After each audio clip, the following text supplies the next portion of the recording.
આપણા દેશમાં અત્યારે 1 લીટર પાણીની બોટલના ₹20 છે તો પણ કોઈને કાંઈ નથી. 50 ગ્રામ બટેકાની વેફરના ₹20 છે તો પણ કોઈને કાંઈ નથી.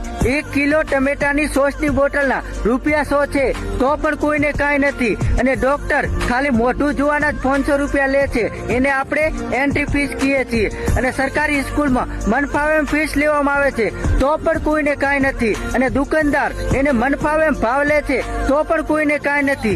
પણ જો એ ખેડૂતના પાકનો ભાવ વધારવામાં આવશે તો બધાને પ્રોબ્લેમ થવા માંડશે. તો મારું કેવું ખાલી એટલું જ છે કે કરોડપતિ અને વેપારીઓને મળે તો બરોબર છે, પણ જો એ ખેડૂતનો ભાવ વધારવામાં આવે તો બધાને પ્રોબ્લેમ થવા માંડે છે. મને ખબર છે કે આ વિડીયો કોઈ શેર નથી કરવાનું, કેમ કે આ વિડીયો ખેડૂતો માટે બનાવેલ છે ને એટલે. પણ કાંઈ વાંધો નહીં, સત્ય હંમેશા કડવું જ હોય છે.